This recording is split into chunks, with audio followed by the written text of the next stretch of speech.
Assalamualaikum warahmatullahi wabarakatuh.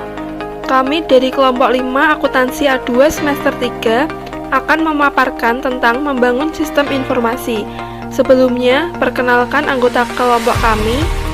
Saya Beriana Iyani, NIM 1910102168. Saya Ania Alania, NIM 1910102172. Nama saya Laili Nurfida, NIM 1910211813. Saya Galudia Mramesti, NIM 191010211189. Saya Ratnai Kurniawati, NIM 191010211195. Saya Jin Anutiwati, NIM 191010212226. Saya Sylvia Marta, NIM 191010212660.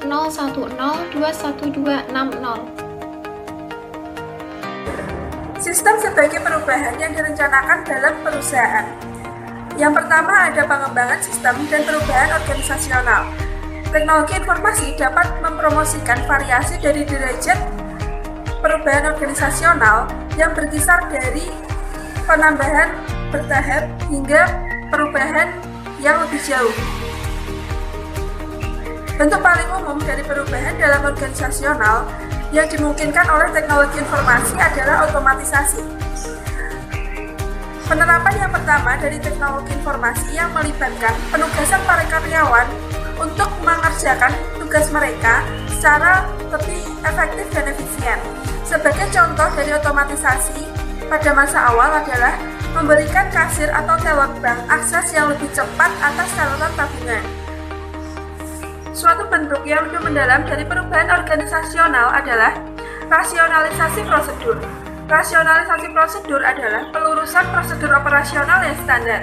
Sebagai contoh, sistem MoneyGram untuk menangani pengiriman uang secara global yang efektif bukan hanya menggunakan teknologi komputer semata, tetapi juga karena perusahaan menyederhanakan proses bisnis bagi kegiatan operasional administrasinya.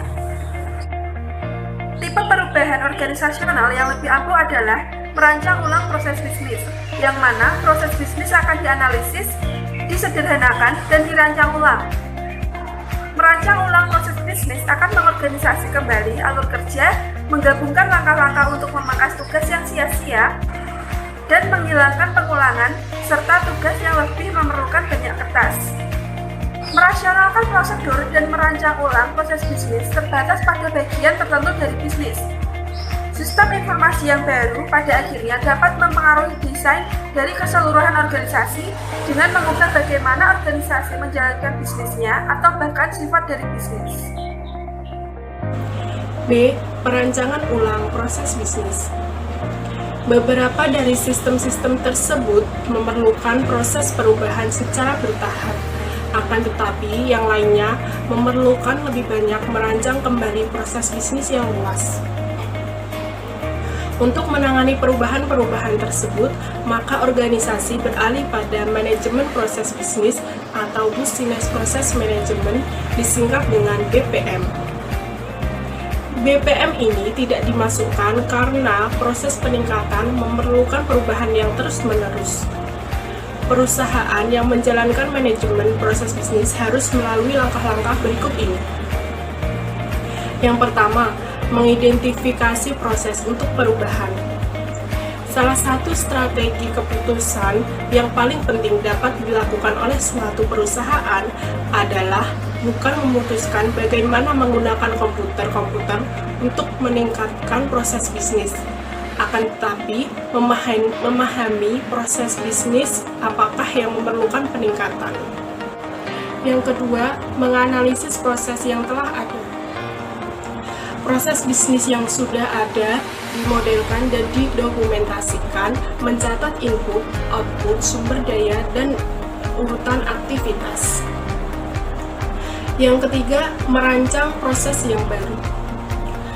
Ketika proses yang ada dipetakan dan diukur dalam hal waktu dan biaya, maka tim yang merancang proses akan berusaha untuk meningkatkan proses dengan merancang yang baru.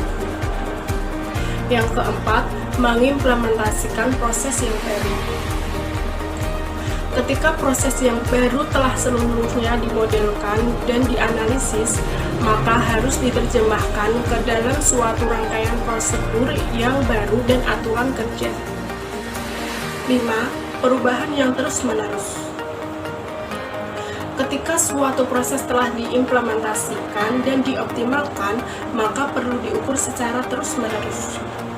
Mengapa? Karena proses dapat memburuk dari waktu ke waktu seiring dengan para karyawan yang menerapkan metode yang lama, atau mereka akan kehilangan keefektifan ketika bisnis mengalami perubahan lainnya. Selanjutnya, alat bantu bagi manajemen proses bisnis. Lebih dari 100 perusahaan perangkat lunak yang menyediakan alat bantu bagi aspek BPM yang bervariasi, meliputi IBM, Oracle, dan TIBCO. Alat bantu tersebut membantu bisnis dalam mengidentifikasi dan mendokumentasikan proses yang memerlukan peningkatan, menciptakan model untuk meningkatkan proses, menangkap dan menegakkan aliran bisnis untuk menjalankan proses, dan mengintegrasikan sistem-sistem yang telah ada untuk mendukung proses yang baru atau yang dirancang ulang.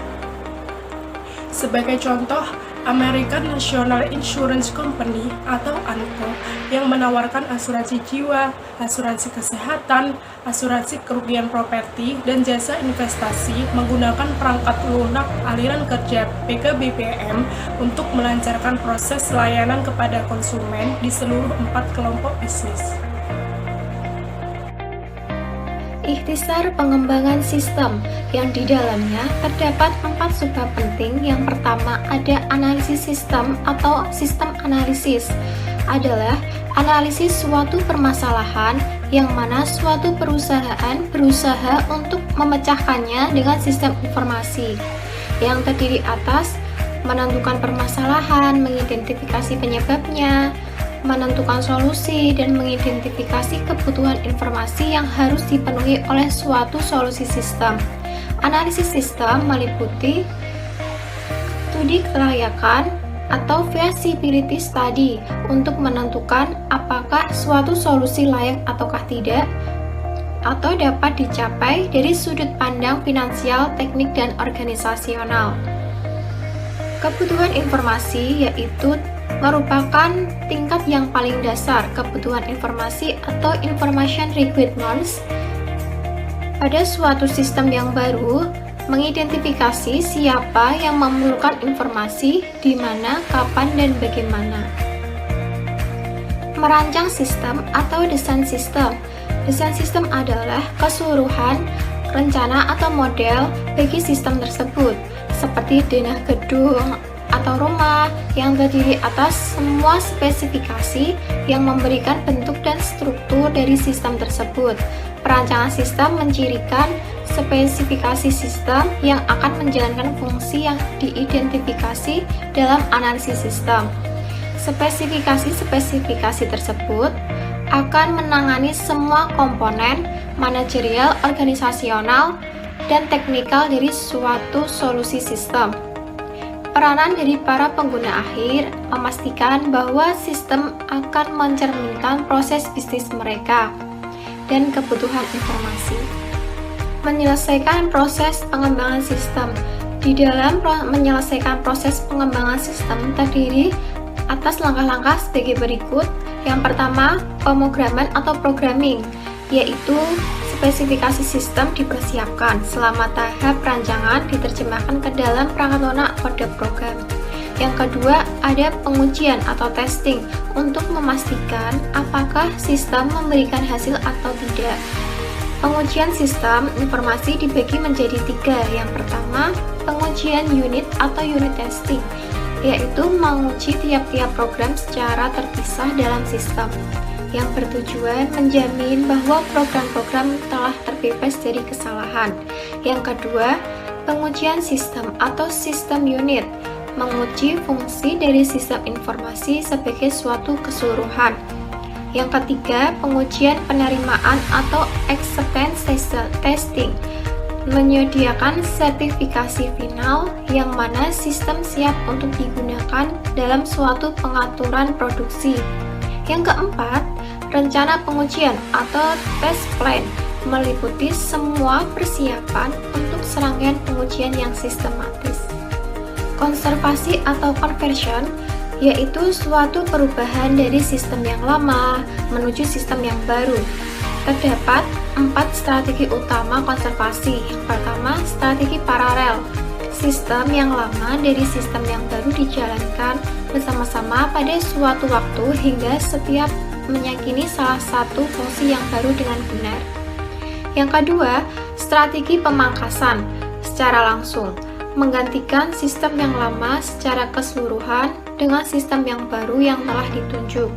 Ketiga, strategi penelitian percobaan yaitu memperkenalkan suatu sistem yang baru kepada hanya area terbatas dari organisasi. Yang keempat, strategi pendekatan bertahap yaitu memperkenalkan suatu sistem yang baru secara bertahap baik dengan fungsi atau dengan unit organisasional. Produksi dan pemeliharaan yaitu sistem akan dikaji ulang oleh para pengguna dan para spesialis teknikal untuk menentukan seberapa baik ini telah memenuhi tujuan awalnya dan untuk memutuskan apakah terdapat kebaikan atau modifikasi. Pemodelan dan perancangan sistem, metodologi terstruktur dan metodologi berorientasi objek. Metodologi terstruktur. Metodologi ini mentransformasikan suatu hasil analisis ke dalam suatu perencanaan untuk dapat diimplementasikan. Metodologi terstruktur dilengkapi dengan alat-alat dan teknik-teknik yang dibutuhkan untuk pengembangan sistem sehingga hasil akhir dari sistem yang dikembangkan akan diperoleh sistem yang strukturnya didefinisikan dengan baik dan benar. Melalui metodologi terstruktur, permasalahan yang kompleks di suatu organisasi dapat dipecahkan. Yang kedua yaitu pengembangan berorientasi objek. Pengembangan ini menggunakan objek sebagai unit dasar dari analisis sistem dan desain. Pada saat ini, metodologi berorientasi objek banyak dipilih karena metodologi lama banyak menimbulkan masalah seperti adanya kesulitan saat mentransformasikan hasil dari satu tahap perkembangan ke tahap berikutnya. Yang ketiga yaitu rekayasa ulang perangkat lunak berbantuan komputer. Rekayasa ulang perangkat lunak berbantuan komputer menyediakan peralatan perangkat lunak untuk mengotomatisasi metodologi yang baru dijelaskan untuk mengurangi jumlah kerja repetitif yang harus dilakukan oleh pemrograman. Perangkat ini mengandung fitur-fitur memvalidasi diagram dan spesifikasi rancangan. Selain itu, perangkat ini juga membutuhkan disiplin organisasional. Pendekatan alternatif dalam membangun sistem. Pendekatan sistem adalah sebuah metodologi. Metodologi adalah suatu cara yang direkomendasikan untuk melakukan sesuatu. Jadi, pendekatan sistem adalah metodologi dasar yang digunakan untuk memecahkan masalah yang ada. Dalam membangun sistem, kita akan mengenal 4 pendekatan alternatif. Yang pertama adalah siklus hidup sistem tradisional, yang kedua adalah membangun prototipe, yang ketiga adalah pengembangan oleh pengguna akhir, dan yang keempat adalah paket perangkat lunak dan alih daya. Siklus hidup sistem tradisional. Pendekatan ini merupakan metode tertua dalam membangun sistem. Metodologi siklus hidup sistem atau sistem life cycle adalah pendekatan bertahap untuk membangun sebuah sistem yang membagi pengembangannya menjadi tahapan formal. Pendekatan ini sering kali disebut pendekatan air terjun atau waterfall karena metode pengembangannya mengikuti suatu pola teratur secara bertahap yang dikerjakan dari atas ke bawah. Adapun tahapannya, pertama perencanaan yang bertujuan untuk memperoleh cakupan dari proyek pengembangan sistem dan dasar-dasar untuk kendali. Kedua, analisis untuk memahami masalah secara keseluruhan dan mendefinisikan kebutuhan pemakai. Yang ketiga adalah perancangan untuk menentukan solusi yang dapat memenuhi kebutuhan informasi pemakai yang telah didefinisikan dan membentuk suatu model implementasi yang akan dibangun. Yang keempat, implementasi yang bertujuan untuk mendapatkan sistem informasi yang sesuai dengan kebutuhan pemakai. Terakhir, penggunaan yang bertujuan untuk menjaga sistem tetap beroperasi secara normal serta dapat mengantisipasi penyimpangan yang mungkin dialami sistem dan melakukan evaluasi sistem. Membuat prototipe. Prototipe atau prototype adalah versi sistem informasi atau bagian dari sistem yang sudah berfungsi, tetapi yang dimaksud hanya sebagai model awal saja. Setelah beroperasi, prototipe akan jauh diperhalus, sehingga sangat cocok dengan kebutuhan penggunanya. Ketika rancangannya telah difinalisasi, prototipe akan dikonversi menjadi sistem produksi yang jauh lebih baik. Adapun tahapannya, yang pertama, mengidentifikasi kebutuhan dasar pengguna, kedua, mengembangkan suatu prototipe yang bekerja, ketiga, menggunakan prototipe untuk mengetahui seberapa baik prototipe dalam memenuhi kebutuhan penggunanya, serta memberi saran-saran untuk meningkatkan prototipe. Setelah menggunakan prototipe, maka akan diketahui apakah pelanggan terpuaskan. Jika ya, maka prototipe yang disetujui akan menjadi prototipe operasional yang memenuhi spesifikasi akhir untuk aplikasi. Namun, jika tidak, maka perlu diadakan revisi dan peningkatan prototipe. Kemudian akan kembali ke tahap 3, yaitu menggunakan prototipe. Tahapan ini akan dilakukan berulang kali sampai pengguna terpuaskan. Pengembangan oleh pengguna akhir. Beberapa sistem informasi dapat dikembangkan oleh pengguna akhir dengan sedikit atau tanpa bantuan formal dari spesialis teknis. Fenomena inilah yang disebut pengembangan oleh pengguna akhir.